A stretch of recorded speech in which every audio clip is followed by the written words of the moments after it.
Welcome नाज़रीन, Pakistan daily के साथ कमरज़मान भट्टी आपकी खिदमत में हाज़िर है। खुर्रम शहजाद विर्क नए MP मुंतखब हुए हैं शोखपुरा से और बड़े ही दबंग हैं, वकील भी हैं। सर, जीतने पे मुबारकबाद।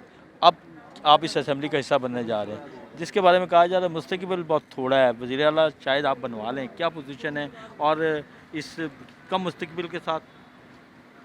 बहुत शुक्रिया, थैंक यू। तो अभी इंशाल्लाह ताला आज प्रोसेस में है, तो आई होप कि कल होगा हमारा यहाँ पे हल्फ। तो परसों इलेक्शन है, तो इंशाल्लाह ताला अल्लाह के फजल करम से, जैसा कि आगे पहले भी तहरीक इंसाफ जीत के आई है और अभी भी जीतेंगे इंशाल्लाह ताला यहाँ पे इलेक्शन को। और मुस्तकबिल रोशन है पाकिस्तान का अल्लाह के फजल करम से। आपने देख लिया, ये गम्माज़ी है, ये अक्कास है उस बात की जो इमरान खान साहब हमेशा कहा करते थे। और इंशाल्लाह ताला पाकिस्तान को हकीकी आज़ादी हासिल हुई है, ख़ुद मुख्तारी को, आज़ादी को, और इमरान खान साहब का वो बयानिया जो हकीकत पर मबनी है उसको वोट मिला है। बिल्कुल, उस बयानिए को वोट मिला काफ़ी आगे तक, लेकिन बड़े एग्रेसिव किस्म के बयानात चलते रहे, एक्स का, वाई का, इदारों के ऊपर, इलेक्शन कमीशन के ऊपर एतमाद।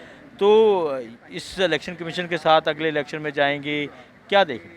उन्होंने बहुत कोशिश की उन्होंने काम करने की। मेरे अपने हलके में मैंने पिटिशन फ़ाइल की PP 140 में हाई कोर्ट में, जो हमारी रिट हमारे हक़ में हुई। हमने देखा कि उन्होंने लिस्टों में बहुत गड़बड़ की और इंतज़ामिया ने भी वहाँ पर बड़ा अपना ज़ोर लगाया, लेकिन अल्लाह को ये मंजूर था। हमारी तमाम गलियों में वहाँ पे काम हुआ।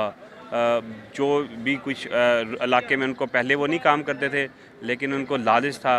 उनकी जब छुरी फिरती है ना किसी बकरे को, तो फिर वो जान निकलती है, तो वो फिर अपने पाँव मारता है। उन्होंने बहुत पाँव मारे, लेकिन अल्लाह को कुछ और मंजूर था। अल्लाह ने फ़तह दिया अल्हम्दुलिल्लाह। और इंशाल्लाह ताला हम पाकिस्तान की हकीकी आज़ादी के लिए सही मानों में अवाम की हुकूमत आएगी इंशाल्लाह ताला, और पाकिस्तान तरक्की करेगा इंशाल्लाह ताला, वही तरक्की जिसका सफ़र। इलेक्शन फौरी देख रहे हैं, आम इंतखाबात, या ये साल चलेगी असम्बली?